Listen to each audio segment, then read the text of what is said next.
네, 여러분 안녕하십니까. 7월 6일 수요일 아침 매일 성경 묵상 함께 나누겠습니다. 오늘은 히브리서 4장 14절부터 5장 10절에 이르는 말씀을 함께 살펴보겠는데요. 제가 14절에서 16절까지를 봉독해 드리겠습니다.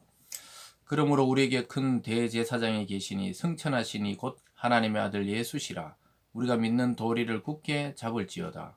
우리에게 있는 대제사장은 우리의 연약함을 동정하지 못하실 리가 아니요 모든 일에 우리와 똑같이 시험을 받으신 이로되 죄는 없으시니라. 그러므로 우리는 긍휼하심을 받고 때를 따라 돕는 은혜를 얻기 위하여 은혜의 보좌 앞에 담대히 나아갈 것이니라. 아멘. 오늘 본문의 내용을 중심으로 완벽한 중재자 예수, 완벽한 중재자라는 제목으로 하나님의 말씀 증거하겠습니다. 오늘은 예수님께서 우리 믿는 사람들의 대제사장이 되어 주신다. 대제사장을 알려면 우리가 레위기로 넘어가서 때로는 출애굽기로 넘어가면 이 대제사장을 세우는 것을 보게 되죠. 제사장을 세울 때 아론의 계통을 따라, 즉 혈통적으로 아론의 후손이 이 대제사장과 제사장이 됩니다. 이 제사장이라는 그 직분의 의미는 똑같은 죄가 있는 죄인이지만 하나님이 제사장을 통해 백성의 죄를 대속해서 대제사장이 이 속죄소에 들어가서 하나님께 속죄를 구할 때 온 백성의 죄를 속하게 되는 대표자적인 역할을 했습니다. 그리고 하나님의 또 말씀과 율법을 가르치기도 했죠. 그래서 중재자입니다. 하나님과 인간을 잇는 중재자라고 볼 수가 있습니다. 그러나 예수님이 이 땅에 오시고 나서는 이제 더 이상 인간 제사장이 필요 없게 되었습니다. 왜냐하면 예수 그리스도가 완벽한 중보자, 완벽한 중재자가 되어 주셨기 때문입니다. 하나님과 인간의 그 불화를 깨고 하나님으로 나아갈 수 있는 길을 여신 분이 바로 예수 그리스도. 또한 우리의 죄를 지고 하늘 보호자에 가서 우리의 죄를 속하시려고 자기 피를 뿌려서 하나님 앞에 우리의 죄를 속하신 분이 누구시냐? 바로 예수기 때문에 예수를 대제사장이다. 이렇게 칭하는 것입니다. 그래서 예수님은 대제사장이면서 왕이시면서 선지자적인 이 모든 직분을 통할해서 메시아로 이 땅에 오셨던 것입니다. 그래서 우리의 그 죄를 대속하는 의미에서 하나님과 우리를 중재하는 그런 역할로 봤을 때 예수를 구약의 대제사장에 비유하고 있는 것입니다. 그래서 14절을 보면요. 그러므로 우리에게 큰 대제사장이 계시니 승천하시니 곧 하나님의 아들 예수시라. 우리가 믿는 도리를 굳게 잡을지어다. 그래서 옛날 이스라엘 또 죄를 짓고 또 율법을 완전하게 지키지 못했을 때 대제사장의 중재로 하나님의 은혜의 보좌에 나가 제사드림으로 하나님의 은혜를 함께 누렸듯이 우리에게는 가장 큰 제사장, 그러니까 대제사장 앞에 또 큰 대제사장 이렇게 말하고 있습니다. 그래서 완벽하다 이거죠. 완벽한 대제사장이 누구시냐? 예수라는 거죠. 그동안 구약의 인간 제사장은 한계가 있죠. 자기도 죄가 있기 때문에 완벽하게 죄를 씻어내지는 못하는 거예요. 하나님이 짐승을 대신 드릴 때 그의 죄와 또 백성의 죄를 사했다고 인정하셨던 것이죠. 그러나 예수님은 실제 우리의 죄를 말끔히 도말하고 깨끗이 씻어버리시는 그런 피의 효력을 가지신 죄 없으신 인간으로 또 하나님으로 이 땅에 오셨기 때문에 대제사장의 역할을 완벽하게 수행할 수 있다는 것이죠. 15절은 보면 우리에게 있는 대제사장은 우리의 연약함을 동정하지 못하실 리가 아니요 모든 일에 우리와 똑같이 시험을 받으신 이로되 죄는 없으시니라. 예수 그리스도께서 육체로 이 땅에 오셔서 우리와 똑같은 시험을 받고 또 어려움을 당하고 고난을 당하고 죽음을 통과하셨기 때문에 우리의 연약함을 동정하지 못하실 리가 아니라는 거예요. 그러니까 엄청나게 동정하시고 이해하시고 또 우리를 적극적으로 돕고 또 우리를 변호해 주시는 분이 바로 예수님이란 겁니다. 그러나 예수님은 우리와 똑같이 시험을 받으시되 죄가 없는 분이기 때문에 그분의 피가 효력이 있게 됩니다. 죄가 있다는 것은 오염된 피라는 거죠. 오염된 것은 정화시켜야 되는데 오염된 피를 또 오염된 대제사장이 정화시킬 수가 없는 것이죠. 그러나 예수는 죄 없는 대제사장, 완전한 대제사장, 그러니까 우리의 구원자 되시는 대제사장이기 때문에 그의 피는 죄가 없는 피니까 효력이 있는 거예요. 그래서 죄 없는 그 피를 우리 속에 먹고 마시고 또 우리 속에 주입될 때 우리의 피가 정화되고 깨끗하듯이, 마치 그 혈액 투석이 자기 몸에서 이루어지지 않는 사람들은 외부에서 투석을 통해 자기 피를 깨끗하게 갈듯이 우리가 아담 안에 죄된 피로 태어났죠. 그것은 죄악된 본성을 가지고 태어났다는 것입니다. 이것을 없애기 위해 죄 없는 예수가 우리 속에 오셔서 피를 흘리심으로 우리가 그 피를 믿음으로 우리도 새 피를 받아 새 생명이 된 것입니다.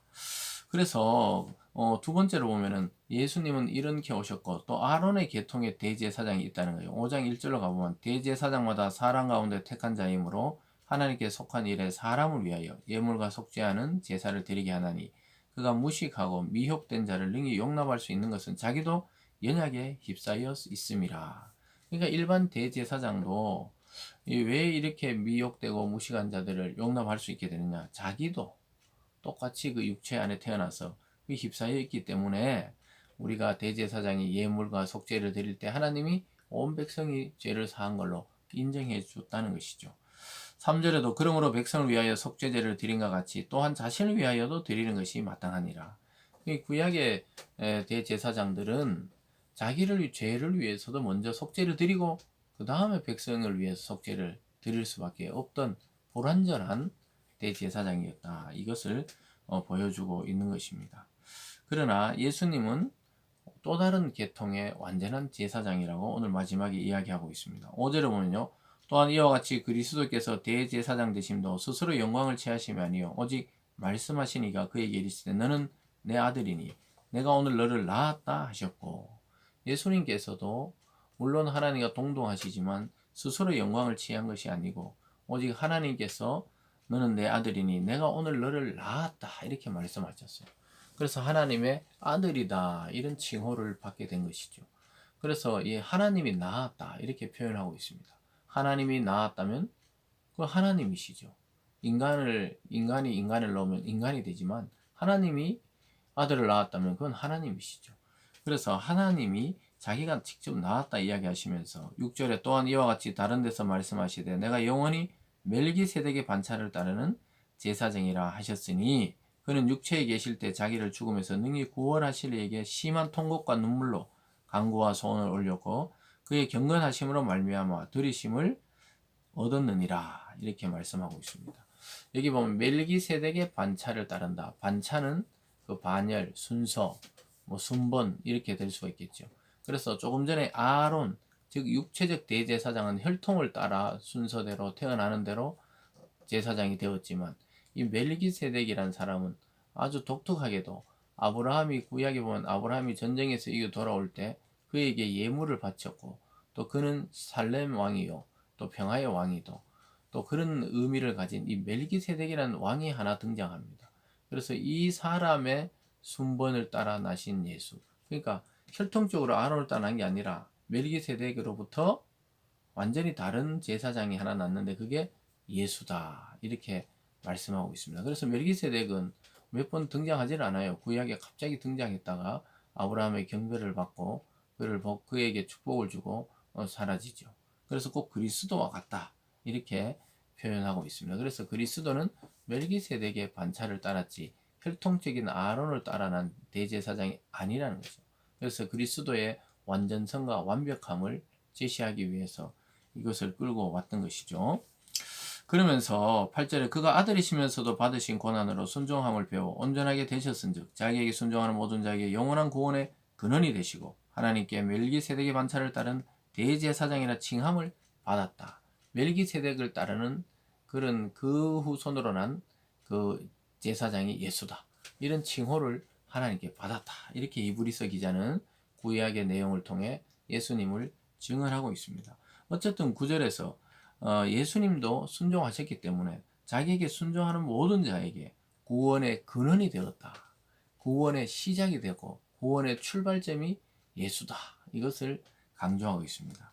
여러분 왜 이렇게 지금 히브리서 기자는 예수 밖에는 완벽한 대제사장이 없다고 그러고, 또 앞에서는 천사 말고 천사는 그냥 우리의 부리는 종이고 예수만이 구원자고, 또 오늘 또 대제사장이 아닌, 인간 제사장이 아닌 하나님이 세우신 멜기세덱의 반차를 따르는 제사장인 예수를 믿을 때, 또 그 말씀에 순종할 때 왜 구원에 이르게 되는지를 오늘 잘 설명하고 있습니다.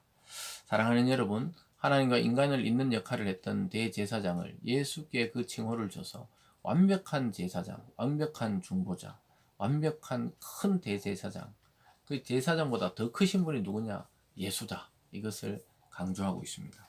연약한 죄인은 우리를 죄 없으신 완전한 대제사장이신 예수 그리스도가 하나님께로 우리를 이끌어 가십니다. 그래서 우리는 주님께 이끌림을 받고 그분께 인도함을 받고 그분께 우리 인생을 맡기는 것은 가장 안전한 인생을 사는 길인 것입니다. 하나님과 화평을 누릴 수 있도록 우리에게 완전한 중보자와 또 중재자와 대제사장 되신 예수를 깊이 이해하고 믿어지는, 또 믿는, 또 그것을 누리는 그런 하루 되시길 주님의 이름으로 축복합니다. 기도하겠습니다. 사랑의 하나님 아버지, 우리의 대제사장으로 예수님을 보내주셔서 감사합니다. 우리를 구원하신 그 이유는 하나님과 우리를 화평하게 하시고 또 완벽하게 하나 되게 하시려고 본인의 피로 우리의 중보가 되셨습니다. 하나님, 우리의 중재자 되신 완전한 예수를 바라보고 믿는 오늘 하루가 될 수 있도록 축복하여 주시옵소서. 감사드리며 예수님 이름으로 기도드리옵나이다. 아멘.